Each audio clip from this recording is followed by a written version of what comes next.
네. 먼저 문제 제기입니다. 지난 2020년 5월, 그때 이제 잘 아시다시피 국민일보를 비롯한 많은 신문 30개사가 신문윤리위원회로부터 경고 주의를 받았습니다. 그 취지는 이태원 클럽을 게이 클럽이라고 명시했다. 그래서 동성애자 인권 보호를 소홀히 했다라는 이유로 해서 주의 또는 경고를 받게 됐습니다. 왜 그랬을까? 보니까 이건 바로 이제 윤리위원회 운영 규정에 따라서 이런 결정이 내려졌는데요. 이 결정에 따르게 되면은 주의, 경고, 사과, 때로는 1,000만 원 이하의 과징금을 부과 등등을 하게 되는데요. 여기서 이제 바로 이러한 신문협회 등이 만든 언론자율기구인 이러한 신문윤리위원회에서 이러한 신문통신사에게는 제재를 가했다는 겁니다. 그런데 그 근거로 인용되는 게 바로 인권보도준칙이 인용이 되었습니다. 그래서 인권보도준칙이 어떠한 역할을 하고 있는 것인가를 우리가 설명하게 할 필요가 있는데요. 나눠드린 자료 지금 53페이지를 보시겠습니다. 인권보도준칙의 성격과 역할 부분입니다. 인권보도준칙은 사단법에 해당되는 기자협회가 제정한 보도 관련 준칙으로서 이런 기자 대상으로 하는 일종의 자율적인 규제, 자율적인 제한에 해당된다고 볼 겁니다. 이건 어떠한 정관에 따른 규정도 아니니까 규범적 효력은 없습니다. 그럼에도 불구하고 이 인권보도준칙은 기자협회가 인권위하고 제정한 그것 하나의 규율로 알려져 있습니다. 이것은 이제 인권위가 그러니까 자율규제 집행에 관여하지는 않지만 자율규제 제정 과정 인권위가 개입하는 방식을 취한 것이죠. 이러한 인권보도준칙은 자율규제 형식을 취하고 있습니다만 결과적으로 그 보도 내용을 일정한 관점에서 사전에 점검하고 또 사후에 내외부에서 심사하는 기준되고 있는 게 사실입니다. 그래서 바로 이러한 아까 말씀드린 것처럼 코로나19 확진 보도권에 있어서 이런 하나의 인권보도준칙을 기준으로 해가지고 이런 주의를 했습니다. 그런 점에서 인권보도준칙은 보도 편집이란 간접적인 통제에 해당이 된다라고 볼 수 있고요.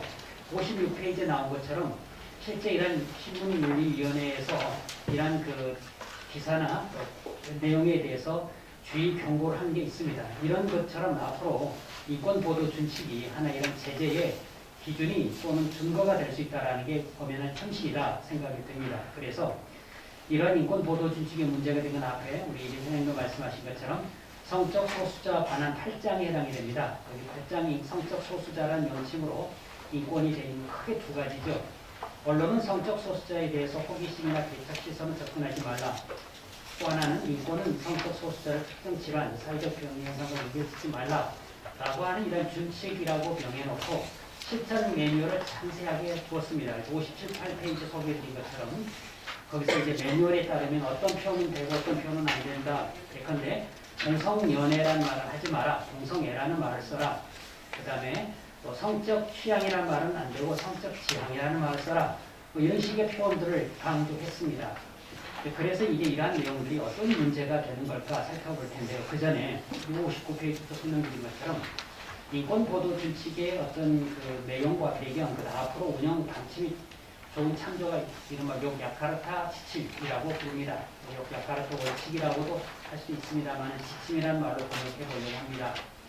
바로 이런 야카르타 지침이 2006년에 바로 이러한 젠더 퀴어의 인권을 하나의 보장하기 위한 것으로 주장이 되었는데 그 중에 이제 몇 조항을 살펴보겠습니다. 그리고 보도준칙과 대단히 유사한 것을 발견할 수 있습니다.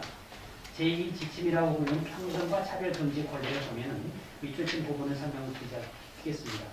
모든 인간은 성적 지향이나 젠더 정체성 이유로 차별 없이 모든 인권을 향유할 자격이 있다라고 했고요. 그 다음 이제 보면은 성적 지향이나 젠더 정체성 이유한 차별에는 이런 성적 지향이나 젠더 정체성 이런 모든 구별, 배제, 제한, 우대로서의 벽화의 평등 등을 우용하거나 해치려는 이런 것을 포함한다. 그래서 주목할 것은 이러한 어떤 성적 지향이나 젠더 정체성을 뭔가 좀 부정적으로 평가하지 말라라는 겁니다. 그래서 이제 이러한 언론에서 동성애를 이유로 차별금지하는 걸 금지하는 하나의 가장 중요한 첫 번째 하나의 원칙으로 나와 있고요. 그 다음 또 중요한 거 제6지침 사생활에 관한 권리 이 부분 보면 뭐가 나와 있는가? 사생활에 관한 권리에는 신체, 동의하에 이루어진 다른 타인과의 어떤 성적 관계뿐 아니라 개인의 성적 지향과 젠더 정체성에 관한 정보를 공개할지 말지 선택이 포함되니까 이걸 강제하지 말라. 이게 바로 지금 인권보도준칙 8장에 나온 것처럼 반드시 필요하지 않을 경우는 개인의 성적 지향 전도 정책은 듣지 말라라는 내용이 되고요.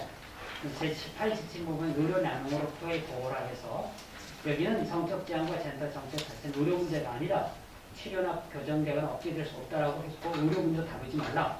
이게 바로 우리 8장 인권보도준칙 8장에 보면 공성애를 정신질환이나 치료 가능한 질병을 묘사하는 표현하지 말라는 그 내용과 연결이 되고요. 19지침을 보면 의견과 표현의 자유에 관한 권리가 관한 부분인데요. 62페이지 보시게 되면 그 중에 국가 의무라고 하는 이 부분을 보시겠습니다. 여기 뭐라 그랬냐면 2에 의견과 표현의 자유가 다양한 성적 지향, 젠더 정체성을 가진 사람들의 권리와 자유를 침해하지 않도록 해야 된다. 바로 이 내용에 따라서 이러한 동성애자를 비하하거나 부정적 뉘앙스 가진 표현하지 말라라는 것을 요구하고 있습니다.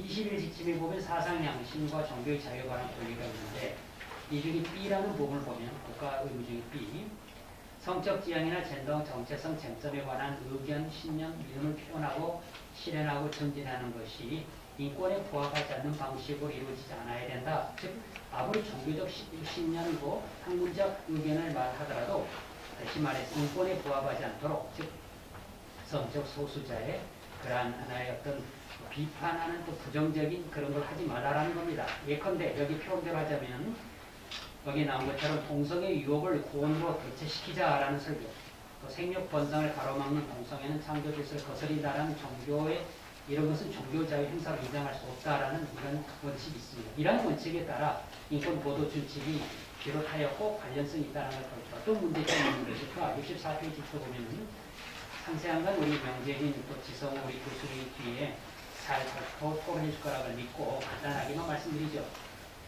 세 가지를 볼 수 있습니다. 하나는 언론사와 기자의 표현의 자유입니다. 첫 번째는 언론사의 보도의 자유가 침해가 될 수 있다는 거죠. 보도 자유란 보도의 대상, 시기, 방식, 이걸 언론사가 자율적으로 정한다는 것입니다. 그런데 여기 보면은 인권보도준칙에는 특정 용어, 특정 표현 하지 말라라고 했습니다. 예컨대 동성애는 연애는 틀리고 동성애는 다른 표현이다. 왜 그런가? 동성연애는 진지하지 않고 행품 느낌을 주고 동성애는 진지한 사랑을 의미한다고 보는 것인가?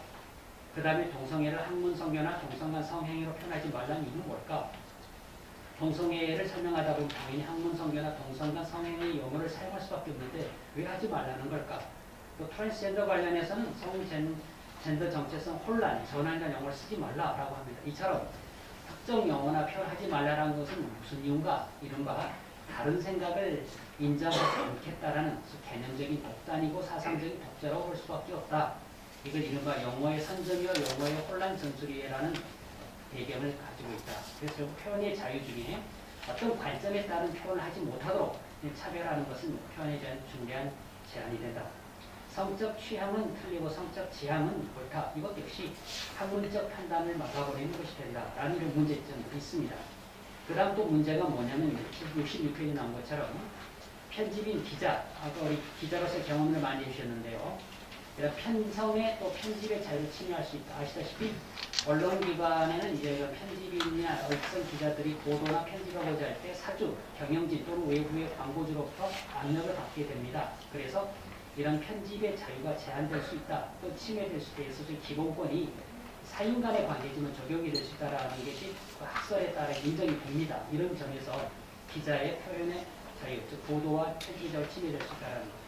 또 하나, 국민의 알 권리라고 하는 것. 알 권리라는 것은 개인의 삶을 어떻게 살 것인가 라는 그런 인격 발현의 요소가 되고 또 표현의 자유의 전제가 됩니다. 즉 알아야 자기가 말을 하고 알아야 자기가 표현할 수 있다는 거죠. 그런데 어떤 자기의 표현의 자유나 또는 어떤 인격 발현의 그 전제를 막아버립니다. 즉 알지 못하게 한다는 거죠. 이런 점에서 동성애와 에이즈의 상관성, 동성애 의료 보건적 문제를 막아버리면 국민들은 어떤 성적 지향이 어떤 문제가 되는 건지 이걸 알지 못하게 막아버린다는 것. 이건 대단히 심각한 문제가 있다는 겁니다.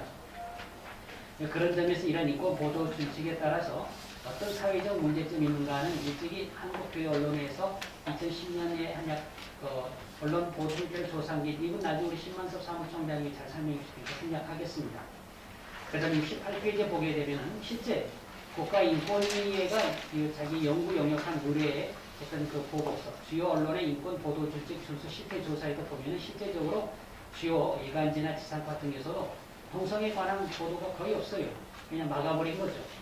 이런 걸 점에서 볼 때 이런 언론은 동성애에 대해서는 이미 다물라라는 문제. 학문의 자유와 종교 자유, 즉 학문의 연구 성과와 신앙 의욕을 표현하는 것은 일반적인 표현 자유에서 특별 법적인 지위에 있습니다. 그런데 아까 말씀드린 것처럼 어떤 동성애에 대한 학문적인 평가, 종교적인 이런 판단에 대해서는 부정적인 또는 부정적인 뉘앙스니 또는 이런 병리적인 현상을 하지 말라라는 이런 제안으로 인하여서 결과적으로 의학적인 보건학적인 그런 표현의 자유를 제한하다든지 또는 종교적 어떤 관점에서 보도하는 것. 예컨대 종교신문이 운영하는 언론의 경우는 단순한 표현의 자유 이상의 종교적 신념의 보호의 문제가 맞물려 있습니다. 여기 69페이지에 인용했습니다만은 한 어떤 그 시민단체의 말을 인용했습니다. 국민일보가 한국기자협회 소속 언론이고 정확일간지라면 기독교 성향에 충실하기보다는 신문으로서의 기본적 사회적 책무와 인권 보도 준칙 등 유관기관에서 공고하는 보도 기준에 충실해야 된다고 이야기한 바가 있습니다. 이게 과연 타당한 얘기인가? 종교적 신문으로서의 갖는 사회적 책무가 일반 신문과 어떻게 같다는 걸까? 이런 점에서 인권 보도 준칙이 종교적 신념에 따른 판단, 또 행동을 제한을 하고 있다. 그런 점에서 여기 결론에 속에 있습니다만 또 여론조사 공정에서 보면은 이건 폐지해라 라는 주장이 70%에 해당됩니다. 결론. 인권보도 준칙이 사실상 성적 소수자 보호 규정으로 나타나서 우호적인 편견을 계속 만들어낸다는 것이 심각한 문제이라 특히 청소년기에 균형 있는 정보를 주지 못한 건 문제다. 동성애자에 대한 근거 없는 비판도 말아야겠지만 동성애에 대한 객관적 보도는 보도할 수 있어야 되겠다. 이른바 동성애에 대한 불편한 진실을 알게 해줘야 할 것이다. 이것이 바로 인권보도준칙 제8장의 규정은 이 총강 자체에 뭐라 나와 있는가? 바로 모든 사람의 알 권리 보장을 힘쓴다라는 총강 규정 스스로 보순되는 그런 내용이다. 그래서 이것은 대폭 개정되거나 삭제되어야 할 것이다라는 말로 마치겠습니다. 이상입니다.